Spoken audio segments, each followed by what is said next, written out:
Assalamualaikum warahmatullahi wabarakatuh. Selamat pagi, siang, malam tergantung kalian melihat video presentasi kita. Di sini kami akan menjelaskan mengenai materi iklim dan cuaca. Sebelumnya, kami dari kelompok 4 dengan anggota kelompok Fadila Firdianika, Faizun Karismasari, Fahrun Nisa, dan Vita Mustika Sari. Selamat menyaksikan penjelasan materi kami. Pengertian cuaca dan iklim. Cuaca adalah keadaan udara di suatu wilayah yang relatif sempit dalam waktu yang relatif singkat. Cuaca juga dapat diartikan sebagai kondisi udara harian di lokasi tertentu dan berubah setiap hari. Ilmu tentang cuaca disebut meteorologi. Iklim adalah kondisi cuaca di wilayah yang relatif luas dan dalam periode waktu yang lama. Ilmu tentang iklim disebut klimatologi. Di sini saya akan membahas tentang perbedaan cuaca dan iklim. Banyak orang yang mengira bahwa cuaca dan iklim itu sama. Ternyata dari kedua kata itu, cuaca dan iklim itu berbeda. Cuaca merupakan keadaan udara pada saat tertentu di wilayah tertentu yang relatif sempit dan dalam jangka waktu yang singkat. Cuaca terbentuk dari gabungan unsur-unsur cuaca yang terjadi dalam beberapa jam saja. Misalnya, keadaan udara pada pagi hari dapat berubah pada siang hari, sore hari, dan malam hari. Sedangkan iklim adalah keadaan cuaca yang rata-rata terjadi dalam waktu yang relatif lama dan meliputi wilayah yang luas. Sedangkan iklim itu juga dapat diamati setelah beberapa tahun, berbeda dengan cuaca yang bisa diamati dalam waktu 24 jam. Seperti itu. Baik, di sini sudah disajikan sebuah tabel perbedaan iklim dan cuaca. Banyak sekali perbedaannya antara cuaca dan iklim, maka kita akan membahas satu persatu. Yang pertama itu jangka waktu. Cuaca memiliki jangka waktu yang singkat dan iklim memiliki jangka waktu yang lama. Saya tadi sudah menjelaskan bahwa cuaca itu bisa diamati selama 24 jam pada pagi, siang, sore, dan malam. Jadi cuaca itu bisa berubah-ubah selama satu hari itu. Untuk iklim itu bisa diamati dalam beberapa tahun. Contoh bisa diamati dalam 11-30 tahun yang akan datang. Kita baru bisa mengamati iklim.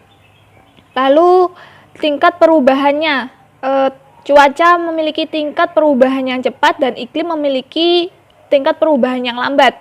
Ya tadi cuaca itu bisa berubah per jamnya dalam satu hari dan iklim beberapa tahun.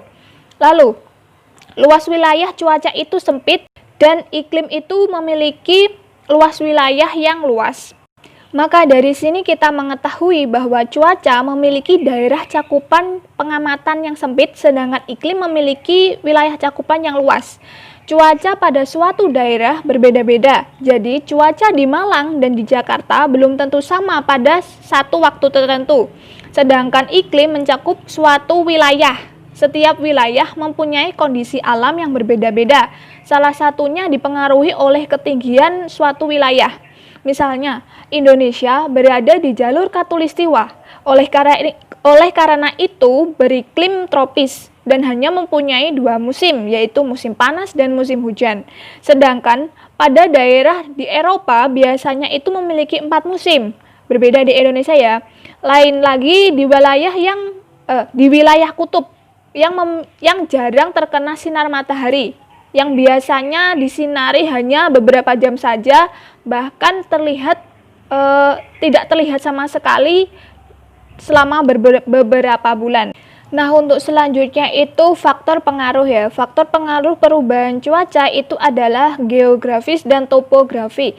Sedangkan iklim itu suhu dan kelembapan udara. Oke, faktor pengaruh cuaca itu geografis dan topografi. Letak geografis adalah letak suatu negara atau wilayah yang dilihat dari permukaan bumi. Secara geografis, Indonesia terletak di antara dua benua, yaitu benua Asia dan benua Australia, serta berada di antara Samudra Hindia dan Samudra Pasifik. Sedangkan pada wilayah topografi merupakan istilah yang berkaitan dengan kemiringan atau kontur lahan, serta seperti daerah perbukitan, daratan, dan pegunungan. Sedangkan iklim itu kan dipengaruhi suhu dan kelembapan pada suatu wilayah tertentu. Selanjutnya klasifikasi.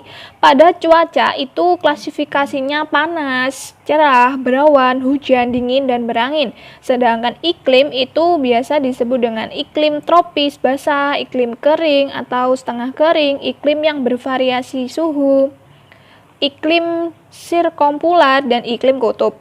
Sedangkan ilmu yang mempelajari tentang cuaca itu meteorologi. Meteorologi itu juga merupakan sebuah ilmu yang mempelajari tentang cuaca, sedangkan klimatologi adalah ilmu yang mempelajari tentang iklim. Lalu untuk perakiraan, cuaca itu perakiraannya mudah, sedangkan iklim itu sulit karena cuaca itu biasanya kan ada ya sekarang aplikasi yang menjelaskan tentang perubahan cuaca setiap harinya. Untuk perubahan iklim itu bisa diamati setelah beberapa tahun, sedangkan cuaca bisa diamati sehari. Jadi ada perkiraan cuaca yang menjelaskan potensi hujan, berawan, dan berangin. Seperti itu. Macam-macam cuaca dan iklim. Pertama, macam-macam cuaca. Cuaca panas. Udara terasa kering saat kemarau. Alasan yang menyebabkan udara kering ialah sinar matahari. Pada saat tengah hari, cahaya matahari jauh tegak lurus ke bumi, sehingga akan terasa sangat kering dan panas. Ketinggian juga dapat menimbulkan udara di beberapa daerah terasa panas. Selanjutnya adalah cuaca cerah. Cuaca cerah merupakan salah satu cuaca yang paling sering terjadi. Cuaca cerah ini ditandai dengan matahari yang bersinar cerah, langit yang terang, awan yang ada di langit jumlahnya sangat sedikit, serta udara terasa hangat. Kondisi cuaca cerah ini biasanya ada di tengah musim kemarau, di mana tidak banyak uap air yang terbentuk menjadi awan karena jauh dari musim hujan. Yang ketiga adalah cuaca berawan. Cuaca berawan ketika langit ada beberapa awan. Kondisi ini dinamakan cuaca mendung. Cahaya matahari tidak begitu terasa panas karena tertutupi oleh awan. Beberapa awan dapat bergerombol sehingga akan terbentuknya awan yang besar. Awan besar dapat berubah menjadi mendung. Jika posisi di sekitarnya mendukung, mendung itu bisa menyebabkan hujan. Yang keempat adalah cuaca dingin. Cuaca dingin merupakan keadaan suhu udara lebih rendah sehingga terasa lebih dingin dari biasanya. Suhu yang ada diketahui di bawah normal dan biasanya terjadi di saat peralihan musim kemarau dengan musim penghujan atau di saat musim penghujan itu sendiri. Yang terakhir adalah cuaca hujan. Cuaca hujan terjadi saat butiran air yang tersimpan di awan jatuh ke bumi. Pada waktu cuaca hujan tersebut terjadi, langit biasanya berubah menjadi gelap dan matahari tertutup oleh awan mendung sehingga suhu udara menjadi dingin. Hujan terjadi karena uap air yang sangat banyak di awan sudah tak sanggup lagi tertampung hingga akhirnya jatuh ke bumi sebagai hujan. Baik, di sini saya akan menjelaskan mengenai klasifikasi iklim. Klasifikasi iklim saat ini dibagi menjadi 3. Yang pertama, klasifikasi iklim berdasarkan garis lintang. Yang kedua, klasifikasi iklim menurut Köppen. Yang ketiga, klasifikasi iklim menurut Junghut. Yang pertama, klasifikasi iklim berdasarkan garis lintang. Nah, pada klasifikasi ini dibagi lagi menjadi 4, yaitu yang pertama, iklim tropis, yang kedua, iklim subtropis, yang ketiga, iklim sedang, dan yang keempat, iklim dingin atau iklim kutub. Nah, pada klasifikasi iklim berdasarkan garis lintang ini disebut juga dengan iklim matahari, yaitu klasifikasi iklim yang penentuannya didasarkan pada letak lintang suatu wilayah di permukaan bumi. Yang pertama, iklim tropis. Iklim tropis ini menempati suatu wilayah yang terletak antara 23,5 derajat lintang utara sampai dengan 23,5 derajat lintang selatan. Ciri-ciri iklim tropis adalah mempunyai suhu harian yang tinggi, kelembapan udara yang tinggi, dan curah hujan yang tinggi. Kemudian yang kedua, iklim subtropis. Iklim ini menempati suatu wilayah yang terletak antara lintang 23,5 derajat sampai dengan 40 derajat, baik di belahan utara maupun belahan bumi selatan. Ciri dari iklim ini adalah mempunyai tekanan udara yang selalu tinggi dan kering. Oleh sebab itu, pada wilayah ini banyak dijumpai gurun pasir dan sabana. Kemudian, yang ketiga adalah iklim sedang. Iklim sedang ini menempati suatu wilayah yang terletak antara lintang 40 derajat sampai 66,5 derajat, baik di belahan utara maupun belahan bumi selatan. Ciri-ciri daerah pada iklim ini adalah memiliki 4 musim, yaitu musim panas, gugur, dingin, dan semi. Kemudian yang keempat yaitu iklim dingin atau kutub. Iklim dingin menempati suatu wilayah yang terletak antara lintang 66,5 derajat sampai dengan 90 derajat, baik di belahan utara maupun belahan bumi selatan. Cirinya adalah mempunyai suhu udara yang sangat dingin. Kemudian yang kedua adalah klasifikasi iklim menurut Köppen. Köppen ini adalah ahli meteorologi Prancis. Ia membagi bumi menjadi 5 iklim utama. Dasar klasifikasi dari Köppen ini adalah curah hujan dan suhu udara. Klasifikasi ini dibagi menjadi 5. Yang pertama, iklim hujan tropis, yang kedua iklim kering atau gurun, yang ketiga iklim sedang atau basah, yang keempat iklim dingin, dan yang kelima iklim kutub. Untuk yang pertama, iklim hujan tropis. Pada iklim ini, cirinya adalah mempunyai suhu bulan terdingin lebih dari 18 derajat Celcius. Curah hujan tahunannya tinggi. Pada iklim ini dibagi lagi menjadi 3 subtipe iklim, yaitu iklim AF, AW, dan AM.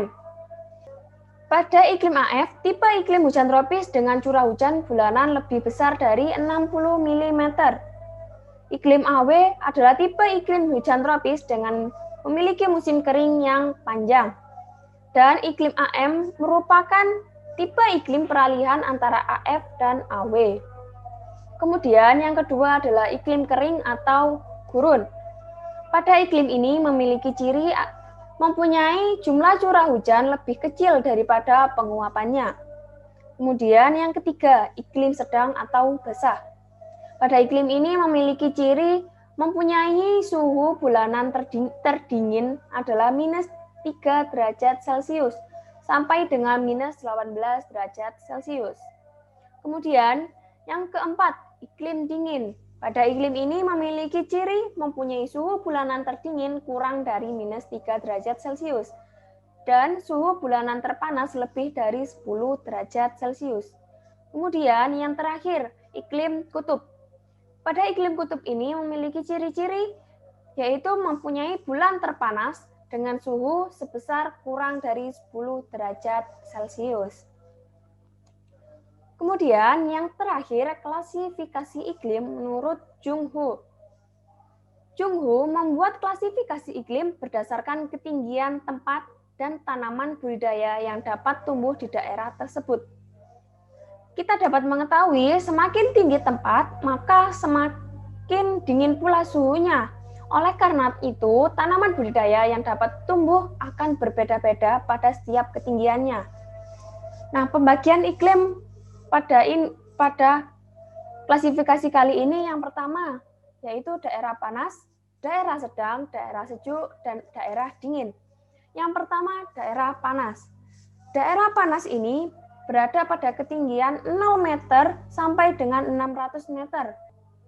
Dengan jenis tanaman yaitu padi, tebu, karet, dan kelapa. Kemudian yang kedua, daerah sedang. Dengan ketinggian 600 meter sampai dengan 1.500 meter dengan tanaman tembakau, kopi, coklat, dan padi. Kemudian yang ketiga yaitu daerah sejuk. Daerah sejuk ini berada pada ketinggian 1.500 meter sampai dengan 2.500 meter dengan tanaman hutan tanaman industri, sayuran, kopi, teh, dan kina. Dan yang terakhir adalah daerah dingin dengan ketinggian 2.500 meter pada daerah ini tidak ada tanaman budidaya. Lanjutkan presentasi dari teman saya mengenai subbab unsur iklim dan cuaca. Di mana unsur iklim dan cuaca memiliki 7 unsur. Yang pertama adalah suhu, yang kedua adalah sinar matahari, yang ketiga adalah angin, yang keempat adalah tekanan, yang kelima adalah kelembapan, yang keenam adalah awan, yang ketujuh adalah curah hujan. Selanjutnya yang pertama adalah suhu udara, di mana suhu udara itu dapat dikatakan dalam empat skala. Yang pertama adalah Celsius, yang kedua adalah Kelvin, yang ketiga adalah Fahrenheit, yang keempat adalah Reaumur. Nah, kondisi temperatur suatu daerah dipengaruhi oleh sudut pandang dan intensitas penyinaran matahari, tinggi rendahnya suatu tempat, angin dan arus laut, serta awan. Dapat dilihat pada gambar bahwa semakin tinggi suatu tempat, maka suhu udaranya akan relatif semakin rendah. Dapat dilihat bahwa pada gambar pada daerah pegunungan, maka suhu udaranya akan semakin rendah atau menuju lebih ke arah negatif. Kemudian semakin rendah suatu tempat, maka suhu udaranya akan semakin besar, sekitar 17 sampai 30 derajat. Hal tersebut dikarenakan semakin rendah suatu tempat, maka lapisan atmosfer akan semakin tebal dan suhu udara akan terkumpul di bawah sehingga menyerap udara panas karena terkumpul di bawah sehingga menyebabkan udaranya akan semakin panas. Selanjutnya adalah alat ukur suhu atau termometer. Nah, umumnya alat yang digunakan untuk mengukur suhu udara adalah termometer kaca. Nah, untuk termometer maksimum itu menggunakan cairan air raksa. Kemudian untuk termometer minimum menggunakan cairan yaitu alkohol. Nah, hasil pencatatan suhu udara itu dapat berupa grafik atau catatan visual yang disebut dengan termogram. Nah, tempat yang memiliki suhu udara yang sama pada gambar dilihat bahwa dihubungkan dengan garis berwarna biru. Nah, garis tersebut dinamakan garis isotherm. Nah, dapat dilihat garis ini menghubungkan daerah-daerah yang memiliki suhu yang relatif sama. Selanjutnya adalah sinar matahari. Nah, dapat dilihat pada gambar, suhu permukaan matahari adalah 6000 Kelvin dan jarak matahari ke bumi adalah rata-ratanya adalah 150 juta kilometer. Kemudian, rotasi bumi itu 1600 km per jam dan menyebabkan perbedaan waktu di bumi yaitu siang dan malam. Nah, satu rotasi pada bumi itu merupakan 360 derajat atau dalam bujur dapat juga disebut dengan atau sama dengan 24 jam. Nah, sumber panas bumi itu adalah matahari. Nah, banyak sedikitnya sinar matahari yang diterima oleh permukaan bumi itu disebabkan oleh beberapa faktor. Nah, faktor-faktor yang pertama adalah keadaan awan jika mendung atau berawan, di mana sebagian panas matahari itu diserap oleh awan. Yang kedua adalah keadaan permukaan bumi, di mana bidang permukaan bumi yang terdiri dari laut dan daratan sangat mempengaruhi penyerapan sinar matahari. Yang ketiga adalah sudut datangnya matahari, di mana apabila matahari di dalam kondisi tegak, maka sudut datang mataharinya akan semakin kecil, sehingga menyebabkan banyak panas yang diterima oleh bumi. Kemudian ketika matahari dalam posisi miring, maka sudutnya akan semakin besar, sehingga semakin sedikit sinar matahari yang diterima oleh bumi. Yang keempat adalah lama penyinaran matahari. Nah, lama penyinaran matahari itu semakin lama penyinaran suatu matahari, maka semakin banyak yang akan diterima oleh bumi. Nah, alat yang digunakan untuk mengukur suhu disebut dengan termometer seperti yang saya jelaskan tadi.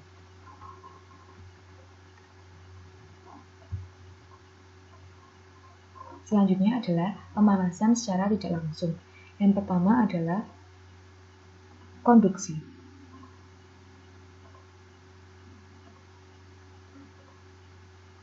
Di mana konduksi adalah pemberian panas oleh matahari pada lapisan udara bagian bawah, kemudian udara tersebut memberikan panas pada lapisan-lapisan di atasnya. Nah, terlihat pada gambar molekul udara itu saling bersinggungan. Nah, yang kedua adalah konveksi, di mana konveksi adalah pemberian panas oleh gerak udara vertikal ke atas, di mana pada gambar terlihat bahwa aliran panas itu bergerak dari bawah ke atas karena aliran gerak udara.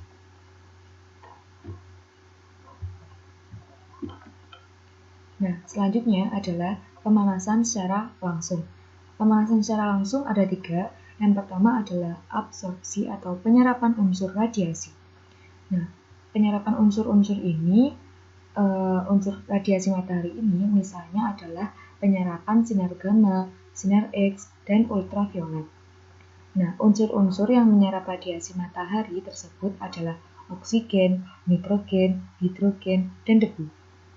Kemudian yang kedua adalah refleksi, di mana refleksi itu merupakan pemanasan matahari terhadap udara tetapi dipantulkan kembali ke angkasa oleh butiran-butiran air atau yang kita sebut sebagai H2O, awan, dan partikel-partikel lain yang terdapat di atmosfer. Selanjutnya adalah proses difusi atau berhamburan ke segala arah. Difusi yaitu adalah mengalami berupa sinar gelombang pendek biru dan lembayung yang berhamburan ke segala arah. Nah, proses inilah yang menyebabkan langit itu dapat berwarna biru. Selanjutnya adalah angin. Nah, angin secara umum itu diartikan sebagai pergerakan massa udara karena terjadinya perbedaan tekanan udara pada suatu tempat yang berbeda. Nah, angin itu ditinjau dari segi skala meteorologi dapat dibagi menjadi angin skala lokal atau angin darat, angin laut, angin fon, angin lembah, dan angin gunung. Yang kedua adalah angin skala regional, contohnya adalah monsonal. Yang ketiga adalah angin skala global atau contohnya adalah angin pasat. Kemudian adalah tekanan udara. Nah, tekanan udara tinggi itu melebihi 1013 MB, tekanan udara rendah itu kurang dari 1013 MB, kemudian tekanan di permukaan laut itu sama dengan 1013 MB. Nah, tekanan udara pada setiap daerah itu berbeda-beda, tergantung pada intensitas atau lama penyinaran matahari, serta ketinggian dan lintang suatu tempat. Semakin tinggi atau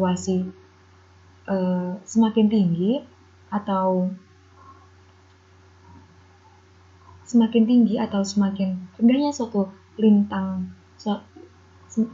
semakin tinggi atau rendahnya lintang suatu tempat, maka elevasi pada tempat yang semakin tinggi itu akan tergantung pada udara terpusat pada udara yang memiliki elevasi yang rendah akibat gaya gravitasi, sehingga pada daerah yang memiliki elevasi yang lebih tinggi, massa udara dalam satuan kolomnya lebih ringan daripada daerah yang elevasinya rendah.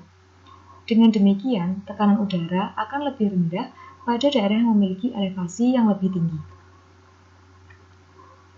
Nah, pada daerah elevasi lintang tinggi, tekanan udara di daerah itu sangat dipengaruhi oleh suhu udara akibat peredaran semu matahari terhadap garis lintang bumi. Kemudian selanjutnya adalah kelembapan. Kelembapan udara yaitu banyak sedikitnya air di udara. Kelembapan ini dipengaruhi oleh pengendapan air dan udara berupa awan kabut, embun, dan hujan. Alat untuk mengukur kelembapan udara disebut hygrografi. Nah, kelembapan udara terdiri atas kelembapan relatif dan kelembapan absolut. Nah, kelembapan relatif itu menunjukkan jumlah uap air yang terkandung dalam udara jenuh pada tekanan uap air jenuh. Nah, kelembapan udara dalam observasi meteorologi diukur dengan menggunakan psikometer atau bisa juga menggunakan hygrometer. Selanjutnya adalah awan. Pada gambar terlihat ada awan cumulonimbus, awan stratus, awan cirrus, dan awan nimbus. Nah, awan cumulus yang pertama, yaitu awan yang terbentuk seperti bunga kol. Nah, awan ini terbentuk karena adanya proses konveksi, di mana kita ketahui tadi bahwa proses konveksi itu di mana airannya itu bergerak dari bawah ke atas. Nah, selanjutnya adalah awan stratus. Awan ini berbentuk seperti lembaran yang berlapis-lapis atau seperti kabut. Dapat dilihat pada gambar. Yang selanjutnya adalah awan cirrus. Awan cirrus adalah awan yang lebih memiliki ciri-ciri tipis seperti bulu burung atau gula-gula kapas. Yang terakhir adalah awan nimbus atau awan yang dapat menghasilkan petir bahkan hingga badai tornado yang membahayakan dunia penerbangan. Awan nimbus ini merupakan awan yang berwarna putih, namun awan ini apabila sudah terjadi hujan maka akan memiliki waktu hujan yang sangatlah lama. Selanjutnya adalah hujan. Nah, hujan merupakan peristiwa alam yang ditandai dengan jatuhnya titik-titik air ke permukaan bumi dan terjadinya hujan diawali oleh adanya penyinaran matahari pada air laut, danau, sungai, dan lain-lain sehingga menyebabkan terjadinya penguapan. Nah, hasil penguapan yang berupa air terbawa oleh angin ke tempat yang lebih tinggi. Nah, pada ketinggian tertentu, proses pendinginan atau kondensasi sehingga terjadilah titik-titik air yang semakin lama semakin besar volumenya. Nah, dan kemudian hal tersebut akan jatuh sebagai hujan. Nah, alat pengukur arah hujan disebut dengan obrometer. Pada PPT ini, saya memberikan 3 contoh hujan. Yang pertama adalah hujan orografis. Nah, hujan orografis adalah hujan yang terjadi pada daerah pegunungan. Udara yang mengandung uap air bergerak ke atas pegunungan sehingga terjadi penurunan suhu atau kondensasi dan akhirnya turun hujan pada daerah lereng gunung yang berhadapan dengan datangnya angin. Yang kedua adalah hujan konveksi. Nah, hujan konveksi itu merupakan hujan yang terjadi karena udara yang mengandung uap air naik secara vertikal atau konveksi. Sudah saya jelaskan dari yang pada awal tadi, di mana konveksi itu merupakan proses dari bawah ke atas. Nah, dalam hal hujan konveksi ini merupakan uap udara, karena udara yang mengandung uap air naik secara vertikal dari bawah ke atas. Yang ketiga adalah hujan konvergen, di mana hujan konvergen itu merupakan hujan yang terjadi akibat bertemunya udara panas dan udara dingin. Nah, massa udara dengan massa udara dingin, massa udara panas dengan massa udara dingin ini akan mengakibatkan kondensasi. Nah, hujan konvergen ini kadang dinamai dengan hujan frontal, yaitu hujan yang terjadi dari awan yang terbentuk karena adanya proses konvergenasi antara udara, yaitu udara panas dan udara dingin. Baik, selanjutnya kita akan membahas tentang dampak perubahan iklim. Perlu diketahui bahwa dampak perubahan iklim itu sangat membahayakan. Jadi, menurut Wicaksono pada tahun 2004 dan BMG pada 2006, teori yang menjelaskan tentang perubahan iklim adalah teori karbon dioksida. Teori ini menjelaskan bahwa karbon dioksida atau CO2 yang berada di atmosfer mengakibatkan rumah kaca. Gas rumah kaca yang meningkat ini mengakibatkan efek yang mempercepat proses pemanasan global dan meningkatkan frekuensi peristiwa cuaca ekstrim. Akibatnya, peningkatan konsentrasi CO2 dalam atmosfer yang terus-menerus dapat menyebabkan peningkatan suhu atmosfer di bumi dan mengurangi radiasi bumi yang seharusnya menghilang ke luar angkasa. Menurut IPCC pada tahun 2014, suhu permukaan bumi mengalami kenaikan sebesar 0,85 derajat Celcius selama periode tahun 1880 sampai 2012. Sedangkan di wilayah Indonesia mengalami kenaikan suhu berkisar 0,8 derajat Celcius per 100 tahunnya. Maka, jika suhu terus menaik, maka bumi kita akan semakin panas. Hal itu bisa menyebabkan pemanasan global. Baik, selanjutnya kita akan membahas tentang dampak perubahan iklim. Yang pertama, itu akan berdampak pada perubahan pola hujan. Perubahan pola hujan menjadikan tidak menentunya musim, naik dan turunnya curah hujan di suatu wilayah yang berpotensi menimbulkan bencana banjir atau kekeringan. Yang kedua, variabilitas iklim. Wilayah Indonesia juga dipengaruhi fenomena iklim global lain yang dapat mempengaruhi variabilitas iklim, seperti fenomena El Nino, South Oscillation, dan Indian Dipole Mountain. Dampak variabilitas iklim dan perubahan iklim menjadikan wilayah semakin buruk karena memiliki kerentanan yang tinggi. Faktor penentu kerentanan adalah kemampuan beradaptasi suatu wilayah. Karena tingginya sensitivitas dan keterpaan menjadikan wilayah tersebut memiliki rentan terhadap perubahan iklim. Contohnya, kawasan yang rentan itu adalah perkotaan. Nah, untuk dampak yang ketiga itu adalah kenaikan suhu udara. Seluruh wilayah Indonesia mengalami kenaikan suhu udara, di mana laju yang lebih rendah dibanding wilayah subtropis. Yang keempat itu penurunan curah hujan. Wilayah selatan Indonesia mengalami penurunan curah hujan, sedangkan wilayah utara mengalami peningkatan curah hujan. Perubahan pola hujan ini menyebabkan berubahnya awal dan panjang musim hujan. Di wilayah Indonesia bagian selatan, musim hujan yang makin pendek akan menyulitkan upaya peningkatan indeks penanaman atau IP. Hal itu sangat berpengaruh pada pertanian di Indonesia. Baik, yang selanjutnya adalah dampak yang kelima, kepunahan spesies langka. Kepunahan spesies hewan liar dan tumbuhan langka itu disebabkan dengan perubahan iklim yang dapat merusak modifikasi habitat hewan dan tumbuhan liar. Yang keenam, kepunahan terumbu karang. Akibat adanya perubahan iklim, populasi terumbu karang akan hancur karena meningkatnya suhu dan keasaman laut.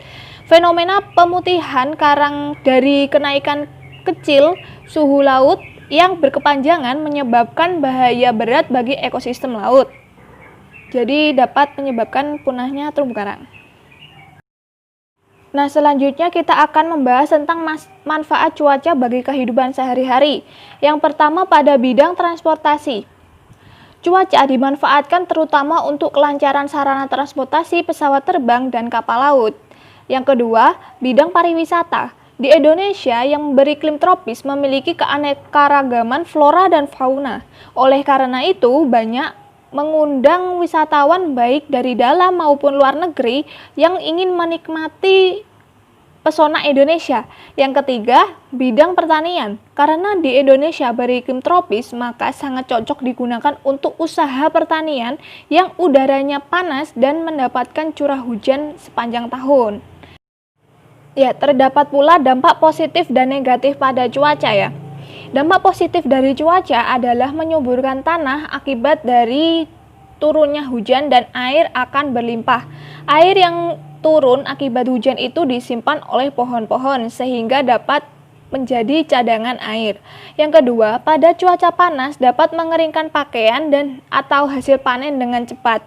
Kita bisa menghemat energi pada saat panen. Biasanya mayoritas penanam padi di Indonesia akan memanfaatkan cuaca panas untuk menjemur hasil panennya.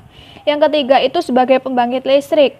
Untuk pembangkit listrik bisa memanfaatkan panel surya untuk menghasilkan listrik. Lalu yang keempat, udara bersih dan sejuk. Pada saat musim penghujan, biasanya udara akan terasa lebih sejuk dan lebih dingin, sehingga udara terasa bersih. Yang selanjutnya, dampak negatif dari cuaca. Yang pertama, susah untuk melakukan aktivitas karena hujan yang terus-menerus. Biasanya kita berangkat ke sekolah, itu tiba-tiba hujan, mau keluar tiba-tiba hujan. Lalu yang kedua, hujan sangat deras dapat mengakibatkan banjir. Hujan yang deras itu tidak bisa diprediksi kapan terjadinya. Maka kita harus berhati-hati karena biasanya akan terjadi banjir. Yang ketiga, menimbulkan wabah penyakit.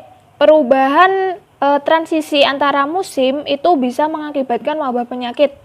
Jadi ketahanan daya tahan tubuh kita juga sangat berpengaruh pada perubahan cuaca. Yang keempat, kekeringan pada saat cuaca panas. Karena sangat terik, maka menyebabkan sumber air akan mengalami kekeringan. Yang kelima, kebakaran hutan. Kebakaran hutan biasanya juga terjadi pada saat cuaca panas, karena adanya gesekan batang dari pohon ke pohon yang akan menyebabkan percikan api dan menyebabkan kebakaran hutan. Sekian presentasi dari kami. Terima kasih atas perhatiannya. Cie. Wassalamualaikum warahmatullahi wabarakatuh.